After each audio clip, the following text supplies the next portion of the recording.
that's the extent of the festivity and lookingness in this video.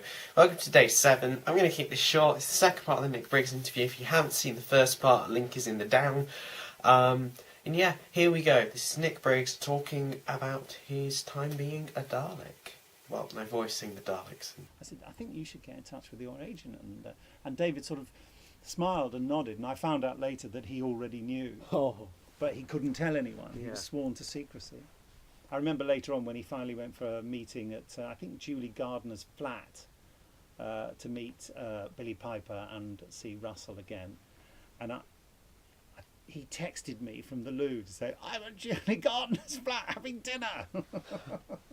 It's funny to get a text from David Tennant in the loo. Obviously, in some cases, there's a lot of secrecy around episodes of Yes. the series too. Is that difficult to keep from? Is it difficult to keep, or is it? No, I suppose you just seek out the people who already know to have a chat to about it.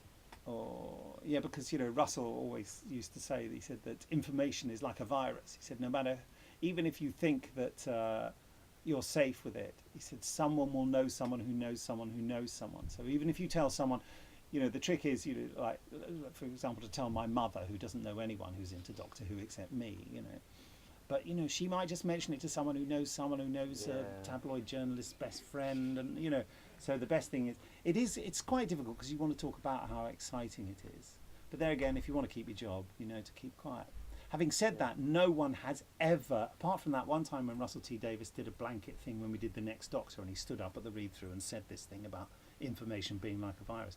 Up until that point, no one had ever actually said to me, "Don't tell anyone."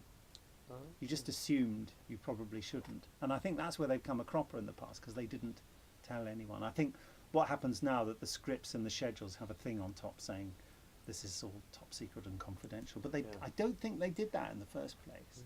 Like they didn't, like when we shot Dalek, it didn't occur to them to ask all the extras to give in their mobile phones, and consequently quite a few of them took photographs of the Daleks, and hey presto, the next day there was a photograph in the Sun, I think it was, of the Daleks, and photographs of the storyboards of the Dalek taking off and being shot at by soldiers, and it was all just click click like that, and they should have. I remember Phil Collinson seeing extras taking photographs with phones, and I think it was Mike.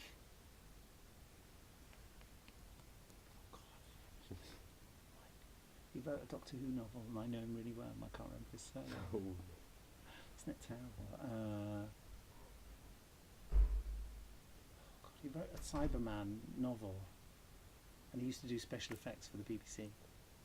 Mike Tucker! Oh, for God's sake, I haven't seen him for ages. Mike Tucker, who was there because he'd made the first Dalek, and he said if this were the old days, John Nathan Turner would have gone around with a bag and just taken all the phones. But I saw Phil Collinson looking at them thinking, should I do that? I don't know. And he left it, and boom, that's what happened. Are there any funny stories from your time working as a Doctor Who with doing the voices? Have you ever had any? None that can be repeated here. Generally, as you've probably heard people say, you're pretty serious in getting on with the work. I mean, the only bizarre thing is the first time I did it, it was a complete nightmare because no one had thought through the whole process of making the Daleks light flash. And Mike Tucker phoned me and said, look, I mean, no one's got any idea how it should flash. We don't think the operator should do it because it never used to flash in time those days. So we need some means by which you can make the light flash with your voice. And I said, well, why don't you just make it like you transmit a signal to it and have it like a disco light in that it reacts to sound and flashes. And he said, yeah, we can't do that with a transmitter. We don't have the budget for it. We'd have to have a very long, thick cord going into the Dalek.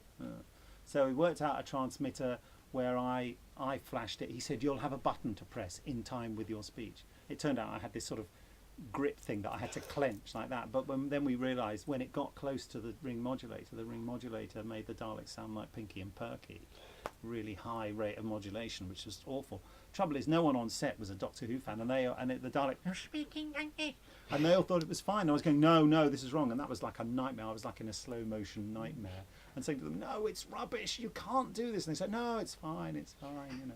So that was horrific. But I can't think of any sort of crazy stories that I can repeat.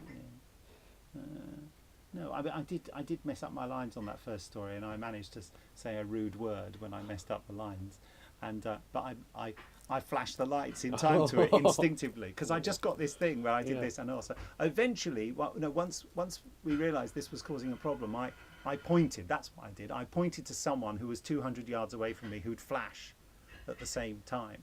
So I developed this. If you spend all day doing that, you can imagine it starts to hurt about now. Yeah. And you ended up at the end of the day, sort of like your arm was just felt like you'd been lifting huge lumps of coal all day.